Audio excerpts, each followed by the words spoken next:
This is the Horse Radio Network. This is episode 138 of Horse Tip Daily, a different horse tip, a different equine topic, a different equestrian expert every day. Horse Tip Daily brings the world of equine knowledge to you one day at a time. This tip is sponsored by the Horse Radio Network. You can find all of our shows at horseradionetwork.com. Enjoy today's tip.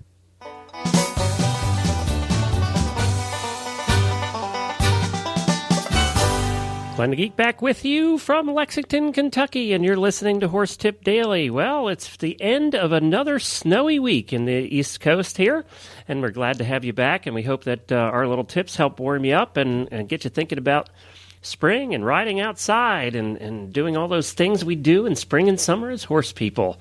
And today we have with you one of everybody's favorites, Max Corcoran, who is a longtime groom for international eventer Karen O'Connor. Max has also been filling in as a guest co-host on the Eventing Radio Show and doing a great job. She has quite a following. She's one of the most followed grooms out there today. And she takes great care of Karen O'Connor's competition horses and youngsters and helps them with conditioning and management. She's quite a rider herself. She understates that, but she is. And we're going to get to Max's tips, which are always very popular, here in a moment, right after we hear about Amazon and the Horse Radio Network.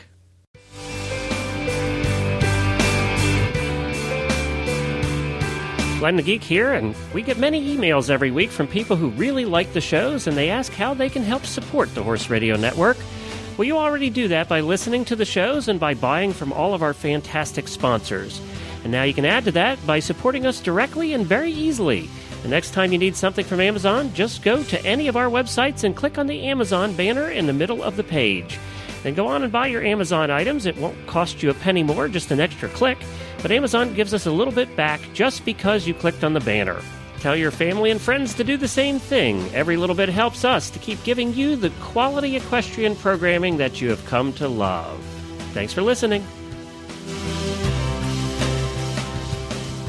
Well, this tip is taken from episode number 61 of the Eventing Radio Show with Chris Stafford and Max Corcoran. Max gives her tip.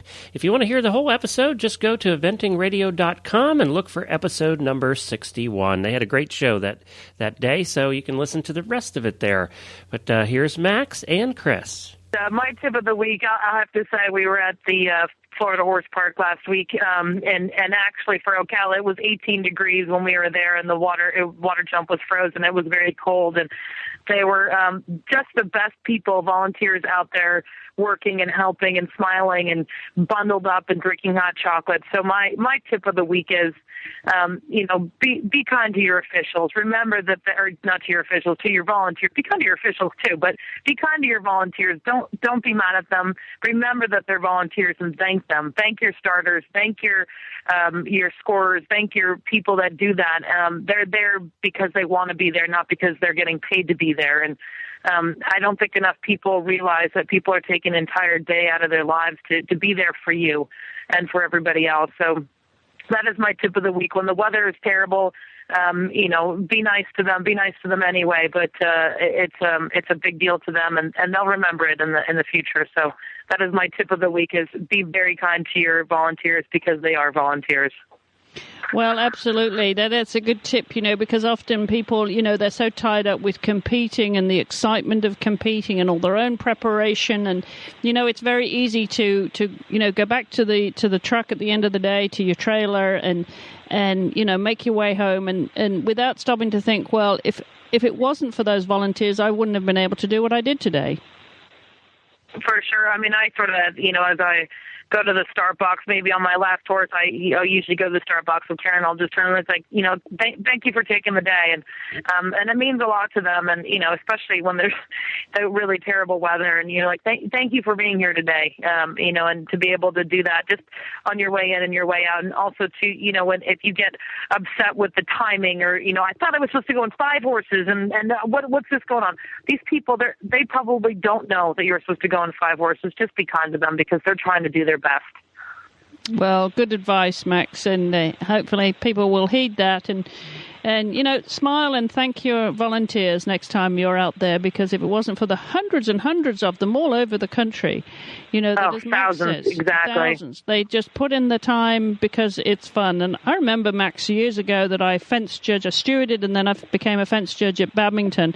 And what an honor that was. A lot of the local people there thought, well, this is quite a gig. We get to go to the cocktail party in Badminton House and enjoy that side of it. But it was a long day. You had to be there so much earlier than the start of the competition. Because there was a lot of things, a lot of checks. And I remember a little side story here. When I began by fence judging on the steeplechase, which, as you know, is across the road.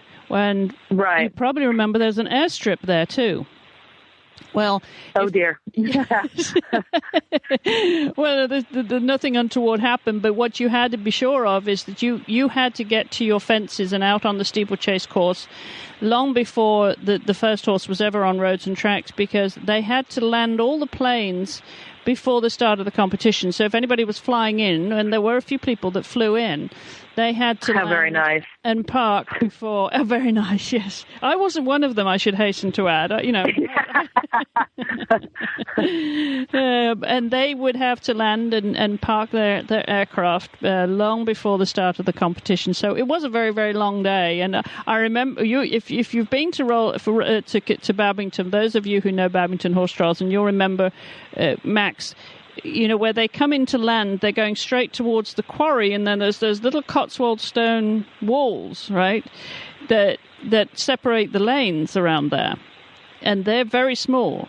And the one aircraft once was coming in so fast, and we were watching these land one after the other. They were coming in and landing because they had to do so quickly. And one of them turned and caught his wingtip on the little stone wall. He just missed getting over, getting onto the road,